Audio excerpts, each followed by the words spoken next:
Hello guys, welcome back to my YouTube channel.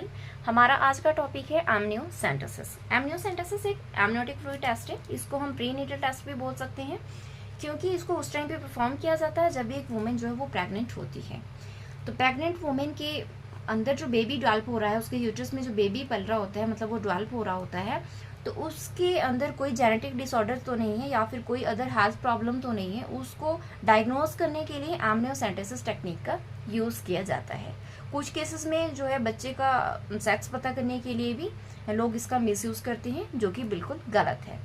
तो इस procedure को परफॉर्म किया जाता है जब एक वुमेन जो है अपने सेकंड या थर्ड ट्राइमेस्टर में होती है प्रेगनेंसी के, मतलब 15 से 20 वीक की प्रेग्नेंट होती है। उस टाइम पे इस टेस्ट को परफॉर्म किया जाता है।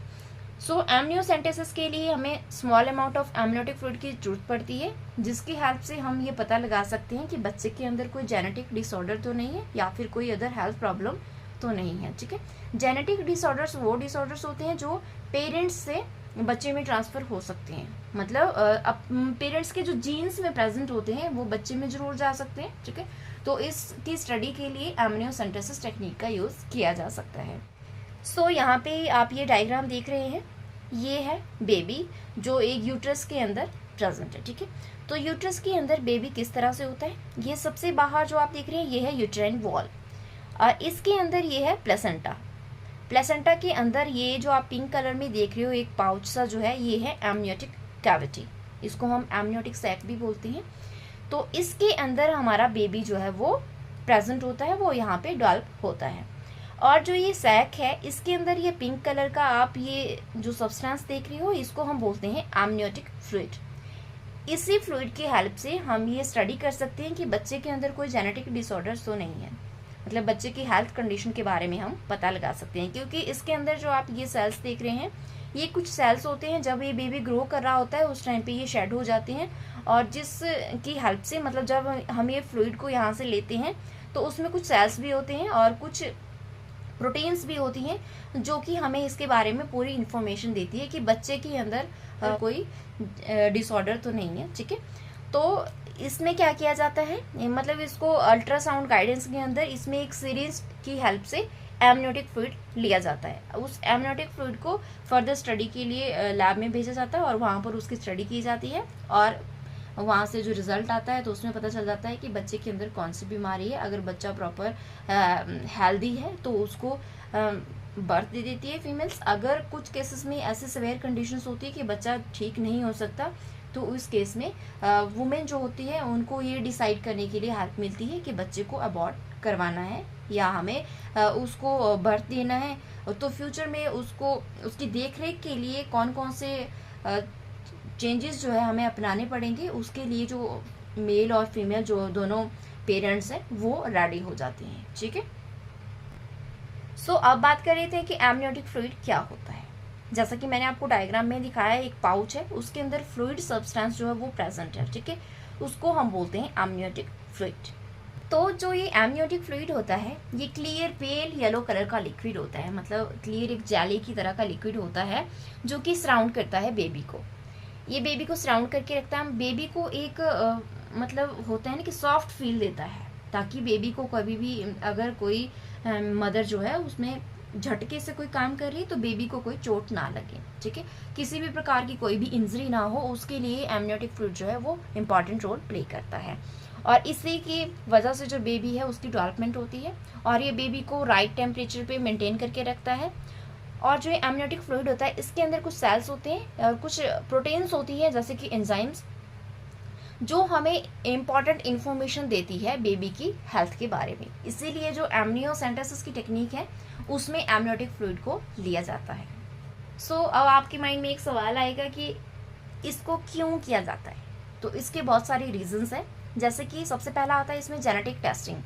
जेनेटिक टेस्टिंग मतलब कि बच्चे के अंदर कोई भी क्रोमोसोमल डिसऑर्डर्स या कोई जेनेटिक डिसऑर्डर नहीं है, उसके लिए हमें एमनियोसेंटेसिस की टेक्निक की हेल्प लेनी पड़ती है। जैसे कि डाउन सिंड्रोम। डाउन सिंड्रोम में क्या होता है, जो बच्चे की फिजिकल और मेंटल हेल्थ डेवलपमेंट है उसमें डिले हो जाता है, मतलब वो लेट हो जाती है, जिसकी वजह से जो बच्चा है वो थोड़ा एबनॉर्मल होता है। तो उसमें भी जो एमनियोसेंटेसिस की टेक्निक है वो हेल्प करती है। और अदर केसेस होते हैं जैसे कि टर्नर सिंड्रोम या फिर क्लाइनफेल्टर सिंड्रोम जो है ऐसी केसेस है, जेनेटिक डिसऑर्डर्स है, जिसके लिए हम एमनियोसेंटेसिस की टेक्निक का यूज़ करते हैं और बच्चे के अंदर वो डिसऑर्डर है उसके बारे में पता लगा सकते हैं। दूसरा इसमें आता है कि डायग्नोसिस ऑफ फेटल इन्फेक्शंस। कुछ ऐसे इन्फेक्शंस भी होती है जानलेवा जो बच्चे के अंदर प्रेजेंट हो सकते हैं, जैसे कि सिस्टिक फाइब्रोसिस। जो ये सिस्टिक फाइब्रोसिस है ये ऐसी डिजीज है जो कि म्यूकस और स्वेट ग्लैंड को अफेक्ट करती है।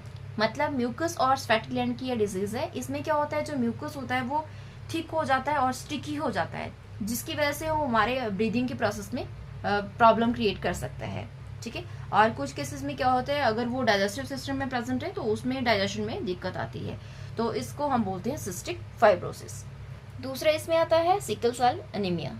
मतलब जो सिकल सेल डिजीज होती है, जैसे कि सिकल सेल डिजीजेस वो होती है जो ग्रुप होता है डिजीजेज का आरबीसीज के। ठीक है। मतलब आरबीसीज में जो ग्रुप ऑफ डिसऑर्डर्स है उसको हम बोलते हैं सिकल सेल डिजीजेज। जैसे कि एनीमिया, आपने सिकल सेल एनीमिया के बारे में सुन रखा होगा। उसमें क्या होता है कि नॉर्मल हीमोग्लोबिन के बजाय उसमें हीमोग्लोबिन एस की फॉर्मेशन होती है, जिसकी वजह से क्या होता है, जो बेबी है वो एनीमिक हो जाता है। ठीक है। और नेक्स्ट इसमें आता है टे सस डिजीज। इसमें क्या होता है, ये वो कंडीशन है जिसमें जो नर्व सेल्स है वो डिस्ट्रॉय हो जाती हैं। ठीक है। इसलिए क्या होता है, जो बेबी है उसमें मेंटल और फिजिकल प्रॉब्लम्स आ सकती है। और कई केसेस में क्या होता है कि जो बच्चा है वो अर्ली चाइल्डहुड में ही उसकी डेथ हो जाती है, बट ये बहुत अनकॉमन है। और नेक्स्ट इसमें आता है न्यूरल ट्यूब डिफेक्ट्स, जैसे कि ब्रेन के या फिर स्पाइन के बर्थ डिफेक्ट्स, जिसमें एक एग्जाम्पल है स्पाइना बाइफिडा। इसमें जो स्पाइन है या फिर जो स्पाइनल कॉर्ड है उसकी डेवलपमेंट अच्छे से नहीं होती है, जिसकी वजह से बच्चे के अंदर जो है वो न्यूरल ट्यूब डिफेक्ट्स आ सकते हैं। और नेक्स्ट जो है एम्यूनोसेंटेसिस का यूज़ किया जाता है ट्रीटमेंट के लिए। ट्रीटमेंट का मतलब है कि जब बच्चा एमनियोटिक सैक के अंदर होता है, मतलब वो एमनियोटिक कैविटी के अंदर होता है, तो वहाँ पे उसकी डेवलपमेंट होती है। और कुछ केसेस में जो एमनियोटिक फ्लूइड है वो बहुत ज़्यादा अमाउंट में बिल्डअप हो जाता है। उस कंडीशन को हम बोलते हैं पॉलीहाइड्रोएमिनोस। ठीक है। तो इस कंडीशन में जो एमनियोटिक फ्लूइड है वो बहुत ज़्यादा अमाउंट में बिल्डअप हो जाता है, जिसकी वजह से उसको वहाँ से निकालना पड़ता है। तो उसमें भी एमनियोसेंटेसिस टेक्निक जो है वो यूज़ की जाती है। नेक्स्ट आता है फेटल लंग टेस्टिंग। ठीक है। जो फीटस है, मतलब बर्थ से पहले, ठीक है, तो फीटस के अंदर जो है लंग की डेवलपमेंट कैसी हो रही है, वो अच्छे से हो रही है, उसको चेक करने के लिए भी एमनियोसेंटेसिस टेक्निक जो है वो यूज़ की जाती है। और इसका यूज़ किया जाता है कुछ मेटाबॉलिक डिसऑर्डर्स को पता करने के लिए, जैसे कि फिनाइल कीटोन्यूरिया है या फिर अल्केप्टोन्यूरिया है। ये वो कंडीशंस हैं जिसमें कुछ स्पेसिफिक एंजाइम्स जो है वो या तो इनएक्टिव रहते हैं या फिर वो प्रेजेंट ही नहीं होते, वो एब्सेंट होते हैं। तो इसका पता लगाने के लिए भी एमनियोसेंटेसिस जो टेक्निक है वो यूज़ की जाती है। तो ये बहुत ही इंपॉर्टेंट टेक्निक है, बट कुछ केसेस में इसको जो है वो मिसयूज़ किया जाता है फीमेल और मेल चाइल्ड के बारे में पता लगाने के लिए, मतलब फीटस का सेक्स पता करने के लिए। अब आपको ये तो पता चल गया कि जो एमनियोसेंटेसिस है उसको किस चीज़ के लिए परफॉर्म किया जाता है। ठीक है। बट हमें इसकी ज़रूरत क्यों पड़ती है, ये भी आपके माइंड में सवाल होगा कि हमें एमनियोसेंटेसिस की ज़रूरत क्यों पड़ती है। तो इसके कुछ रीजंस है, जैसे कि अगर आप जो है प्री नेटल टेस्टिंग जो करवाते हैं, मतलब स्क्रीनिंग टेस्ट जो करवाते हैं, जैसे कि अल्ट्रासाउंड है, अल्ट्रासाउंड के अंदर वो सारी चीज़ें आती है कि बच्चे की जो किस तरह से वो कहाँ पे प्रेजेंट है, वो सीधा है, वो उल्टा है, और उसके अंदर चांसेस तो नहीं है किसी डिजीज़ को होने के। तो इसके बारे में थोड़ा गाइडेंस से थोड़ा आउटलाइन मिल जाती है। ठीक है। तो उस केस में भी आप एमनियोसेंटेसिस से उसको कंफर्म कर सकते हैं। सो अगर आपका प्रीनेटल स्क्रीनिंग टेस्ट जो है वो पॉजिटिव आता है तो आप एमनियोसेंटेसिस करवा सकती हैं। दूसरा इसमें आता है कि अगर कोई फीमेल है, उसने पहले बच्चे को जन्म दिया है और उसके अंदर कोई जेनेटिक डिसऑर्डर्स है, ठीक है, मतलब वो अफेक्टेड है कुछ जीन्स को लेकर, तो उस केस में भी जो नेक्स्ट प्रेगनेंसी है उसके बारे में एमनियोसेंटेसिस की हेल्प से स्टडी किया जा सकता है कि दूसरे बच्चे में भी वो कंडीशन मतलब नहीं हो, उसके लिए एमनियोसेंटेसिस को यूज़ किया जाता है। और कुछ केसेस में क्या होता है, जब एक फीमेल जो है वो 35 की हो जाती है या फिर उससे ओल्डर एज की हो जाती है, तो उसमें जो जेनेटिक डिसऑर्डर्स है उसका रिस्क बढ़ जाता है। मतलब उस केस में जो है जेनेटिक डिसऑर्डर्स होने की चांसेस ज़्यादा होते हैं। तो उसमें भी अगर कोई फीमेल 35 या उससे अब जो है वो प्रेग्नेंट है, उसमें भी एमनियोसेंटेसिस की हेल्प से पता लगा सकते हैं बच्चे की हेल्थ के बारे में। और कुछ केसेस में जैसे कि कुछ ऐसी फैमिली हिस्ट्री होती है जिसमें कोई ऐसे जेनेटिक डिसऑर्डर्स होते हैं, तो उस केस में भी एमनियोसेंटेसिस को परफॉर्म किया जाता है। या फिर अगर पेरेंट्स जो है उनके अंदर कोई ऐसे जेनेटिक डिसऑर्डर्स के वो कैरियर हैं जिसकी वजह से वो बच्चे के अंदर हो सकती है वो वाली डिजीज, तो उसके लिए भी एमनियोसेंटेसिस को यूज़ किया जाता है, या फिर सेक्स डिटर्मिनेशन के लिए, जो कि बिल्कुल गलत है। तो इसके लिए जो गवर्नमेंट ने एक एक्ट लागू किए हैं जिसकी वजह से जो सेक्स डिटरमाइन करने के लिए आप इस एमनियोसेंटेसिस टेक्निक का जो है वो मिसयूज नहीं कर सकते। सो अब आपको पता चल गया है कि जो एमनियोसेंटेसिस टेक्निक है उसको किस चीज़ के लिए यूज़ किया जाता है और हमें इसकी ज़रूरत क्यों पड़ती है।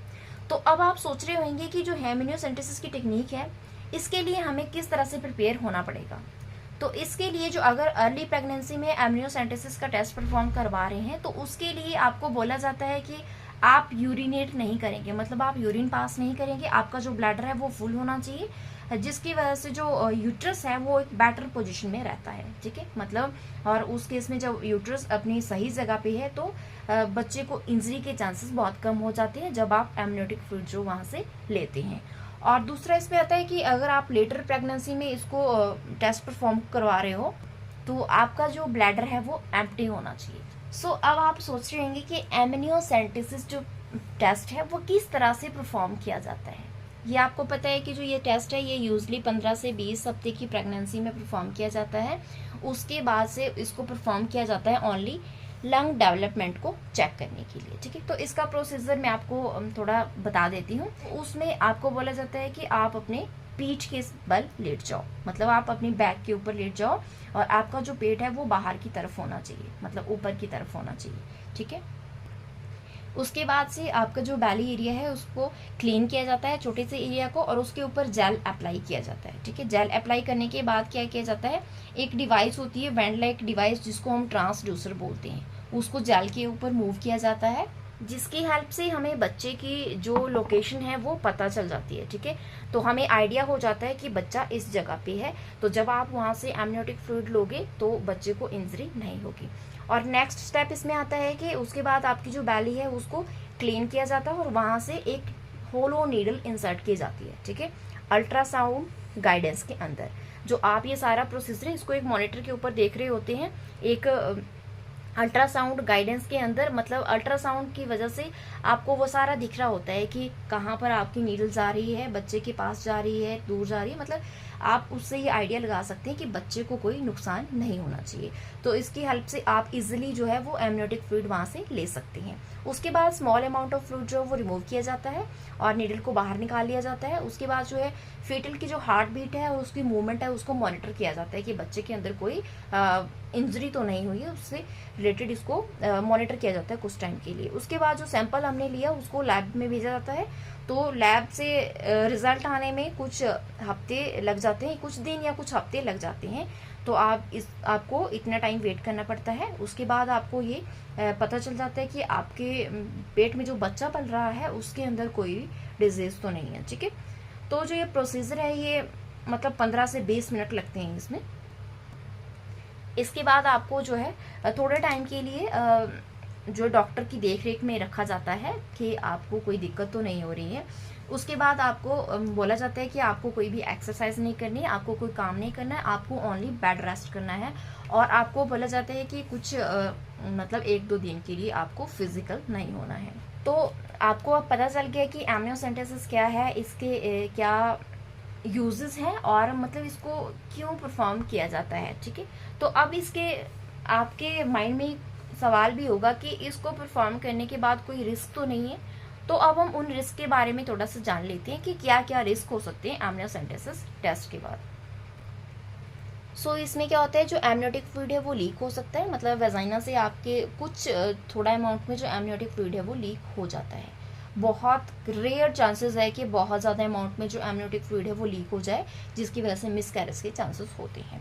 दूसरा इसमें आता है कि मिसकैरेज, मतलब अगर आप जो ये एमनियोसेंटेसिस जो है टेस्ट है 15 वीक से पहले करवा रहे हो तो इसमें मिसकैरेज के चांसेस ज़्यादा होते हैं। और नीडल से इंजरी हो सकती है बच्चे के अंदर, ठीक है। अगर आपके पेट में जो है 2 बच्चे पल रहे हैं, ट्विंस हैं, तो उस केस में इंजरी के चांसेस ज़्यादा रहते हैं, अदरवाइज ऐसा कुछ नहीं होता है, ठीक है। और कुछ इन्फेक्शंस हो सकते हैं, अगर आपके जो इंस्ट्रूमेंट्स हैं वो प्रॉपर स्टरलाइज नहीं है तो इन्फेक्शन की चांसेस भी हो सकती हैं, ठीक है। और इन्फेक्शन ट्रांसमिशन हो सकता है, मतलब अगर जो ये टेस्ट परफॉर्म कर रहे हैं उनकी वो जो HIV पॉजिटिव है या फिर कुछ भी अदर इन्फेक्शन जो है वो बच्चे में ट्रांसफ़र हो सकती हैं। और इसके बाद जो है जब आप एमनियोसेंटेसिस टेस्ट परफॉर्म करवाते हो उसके बाद कुछ क्रैम्पिंग होती है, जैसे कि पीरियड क्रैम्प्स होते हैं। बहुत रेयर चांसेस है, बहुत ही कम, मतलब 0 के बराबर, ना के बराबर चांसेस होते हैं कि आपकी जो प्रेगनेंसी है वो लॉस हो जाए। अब हम बात कर लेते हैं कि जो एमनियोसेंटेसिस टेस्ट है इसका कुछ अल्टरनेटिव नहीं है, तो इसका एक अल्टरनेटिव है CVS। CVS का मतलब है कोरियोनिक विलस सैम्पलिंग। इसमें जो है प्लेसेंटा से कुछ टिश्यू का सैंपल लिया जाता है और इसको भी बच्चे की हेल्थ कंडीशन के बारे में पता करने के लिए स्टडी किया जाता है। बट जो ये जो होता है ये 10 से 13 वीक्स जो प्रेगनेंसी है उस टाइम पे परफॉर्म किया जाता है, तो इसमें जो है जो मिसकैरेज के चांसेस है वो एमनियोसेंटेसिस के कंपैरिजन में थोड़े से ज़्यादा रहते हैं। सो अब हम बात कर लेते हैं कि जो एमनियोसेंटेसिस टेस्ट है इसके क्या ड्रॉबैक्स हैं। तो इसमें क्या होता है, इसमें इसको मिसयूज़ किया जाता है। सबसे बड़ा ड्रॉबैक यही है कि इसको मिसयूज़ किया जाता था बच्चे के सेक्स को बारे में जानने के लिए, ठीक है। अगर बच्चा जो है फीमेल है तो क्या किया जाता है, जो फीमेल्स होती थी वो अपने फीमेल फिटस को अबॉर्ट करवा देती थी, क्योंकि होता है ना कि लड़की है तो लड़की को वो पैदा करना नहीं चाहती थी, वो चाहते थे कि लड़का हो।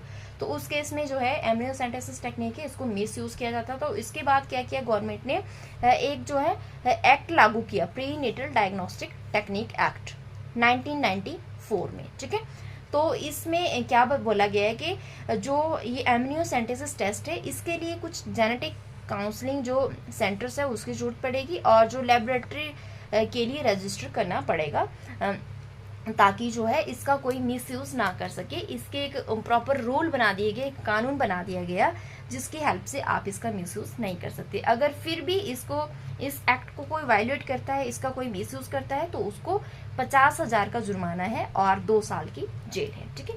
सो अगर आपको मेरी वीडियो पसंद आई हो तो मेरी वीडियो को लाइक करना, मेरे चैनल को सब्सक्राइब करना और वीडियो को ज़्यादा से ज़्यादा शेयर करना। Thank you for watching.